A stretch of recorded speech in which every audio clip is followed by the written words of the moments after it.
ایک آدمی سمندر کے حادثے میں پھنس گیا۔ بڑی مشکل سے وہ تیرتے تیرتے ایک ویران جزیرے تک پہنچا۔ زندہ تو بچ گیا مگر بالکل اکیلا تھا۔ شروع کے دنوں میں اس نے رب سے دعائیں کی، اے میرے رب، کوئی کشتی بھیج دے، مجھے یہاں سے نکال دے۔ وہ ہر روز سمندر کی طرف دیکھتا رہتا لیکن کوئی جواب نہیں آتا تھا۔ وقت گزرتا گیا، اس نے دن رات انتظار کیا کہ شاید کوئی آ جائے، لیکن کوئی نہ آیا۔ دل ٹوٹنے لگا۔ پھر اس نے سوچا شاید اب مجھے یہاں سے کوئی نہیں نکالے گا۔ اس نے جنگل میں جا کر کھانے پینے کی چیزیں اکٹھی کی، ناریل توڑے، پانی کا بندوبست کیا اور لکڑیوں سے ایک چھوٹا سا گھر بنایا۔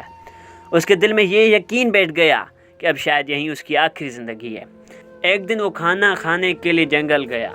شام کو جب لوٹا تو اس نے دیکھا کہ اس کی جھوپڑی جل کر راکھ ہو چکی تھی۔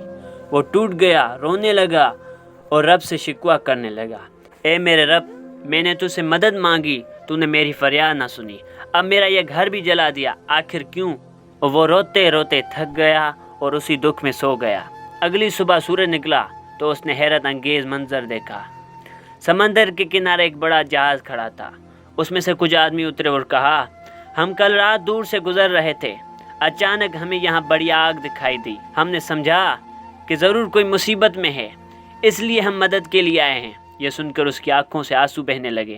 وہ سمجھ گیا کہ جس آگ کو وہ اپنی بربادی سمجھ رہا تھا وہ اس کی نجات کا سبب بنی۔ سبق: زندگی میں ہم جو فیصلہ کرتے ہیں وہ ہماری نظر تک محدود ہوتے ہیں۔ کبھی ہم سمجھتے ہیں کہ ہمارا نقصان ہی سب کچھ ختم کر دے گا، لیکن حقیقت یہ ہے کہ اللہ تعالیٰ کا فیصلہ ہمیشہ ہمارے فیصلوں سے بہتر ہوتا ہے۔ جیسے اس آدمی نے سمجھا کہ اس کا گھر جلنا بربادی ہے، مگر اللہ نے اسی آگ کو اس کی رہائی کا ذریعہ بنا دیا۔ اس لیے انسان کو ہمیشہ صبر اور اللہ پر بھروسہ رکھنا چاہیے، کیونکہ ہمارا فیصلہ وقتی ہوتے ہیں مگر اللہ کا فیصلہ کامل اور بہترین ہوتا ہے۔ اگر آپ کو یہ اسٹوری اچھی لگی تو اس اسٹوری کو ضرور سبسکرائب کریں اور اپنے دوستوں کے ساتھ ضرور شیئر کریں۔ Thank you for watching.